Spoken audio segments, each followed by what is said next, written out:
Californians for GE Labeling, representing 15 incredible organizations, including BioSafe Alliance, the California Democratic Party Sustainable Food and Agriculture Caucus, Californians for Pesticide Reform, the California State Grange, Center for Food Safety, Consumer Union, Environmental Working Group, Food Democracy Now, Food and Water Watch, Friends of the Earth, Good Earth Natural Foods, Labeled GMOs, Organic Consumer Association, the Pesticide Action Network of North America, and Pesticide Watch.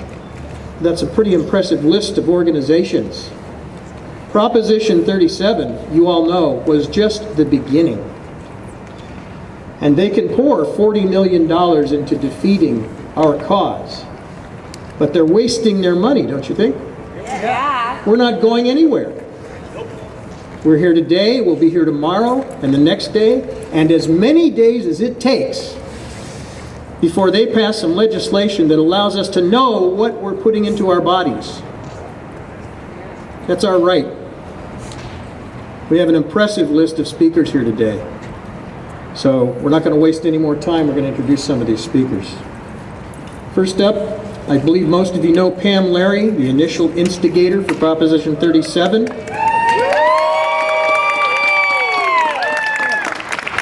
That was the ballot on the 2012 ballot that was very narrowly defeated.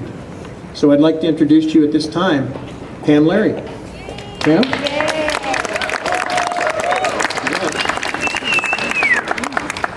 Hi, you guys. I want to thank everybody for coming today. It's so amazing to see so many friends out there that I haven't been able to see because I haven't been traveling quite as much. But that's going to change because I'm going to be on the road again real soon. I'm here to celebrate successes because we've had a tremendous amount since we started this adventure about 3 years ago now. We've been able to override the Monsanto Protection Act. Remember how they started to get that, but because we rose up, we got it taken out. 522 up in Washington may not have made it at the ballot box because it was a bad year for voting, but 3 counties who are traditionally not our sort of voter, very conservative counties, voted yes because grassroots people got out there and educated people about GMOs. The San Juan Islands in Washington have created a ban for growing GMOs. The Food Safety Modernization Act came out and was going to be particularly onerous for small farmers, but because we rose up, we got shifts so that it's not as bad for them. We've had marches. We've had the March Against Monsanto, 2 of them, where millions of people all over the world marched together. We had moms marching on July 4th, and Zen will be here talking to us about that. We've had Connecticut and Maine enact labeling laws. I mean, this is amazing stuff. Hawaii has a ban. They've also gotten, the people have a right to know when they're going to be spraying. We have lots in the works. Los Angeles City is working on a ban. Humboldt County is gathering signatures right now. Oregon is going to be voting on a ban in Jackson County and Josephine County, hopefully too.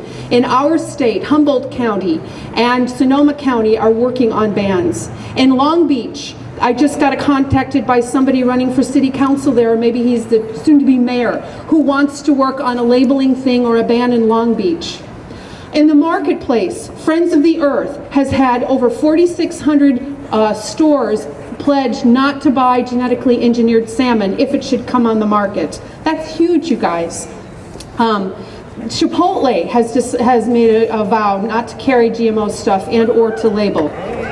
And just last week, at the end of the week, Cheerios, General Mills announced that their basic Cheerio would no longer have any more GMOs in it, except for little trace amounts of, that everybody has to have. You guys, we're making huge strides in the market, and it's all because of you, and it's because of us taking a strong stand.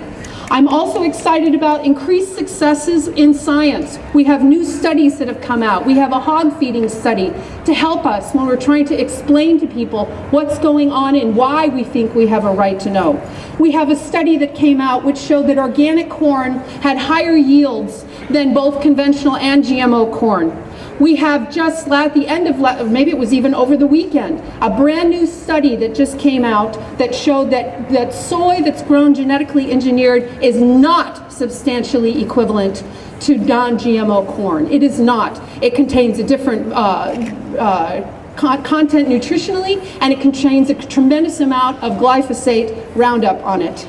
You guys, we have had so much happening since Prop 37, since 3 years ago, when basically, as I've heard many of the leaders, like in particular Dr. Bronner say, that this issue was basically dead in the United States. Friends of the Earth and Greenpeace had left us because they thought it was helpless and hopeless. And now my friends in the EU tell me that the EU is looking to the United States to take the strong stand and continue to be leaders in this.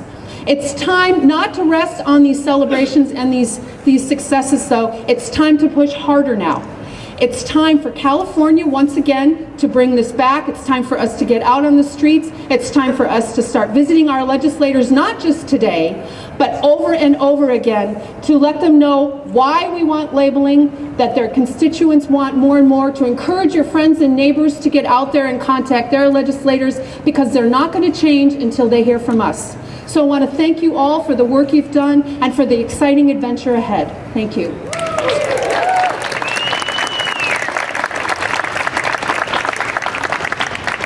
And Larry. Next we have Michelle Basso Reynolds.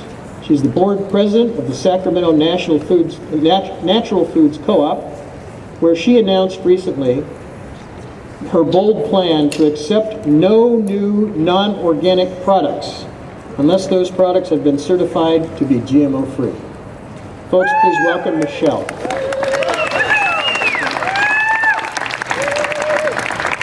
Thank you. I'm Michelle Basso Reynolds. I'm president of the Sacramento Natural Foods Co-op. I'm here to make the business case for labeling GMOs. For the past 40 years, the co-op has successfully served our local community as a consumer-owned natural foods grocer that places the values of cooperation and sustainability at the forefront. It's our mission, and it served us well. The co-op averages about $26 million a year in sales revenue annually.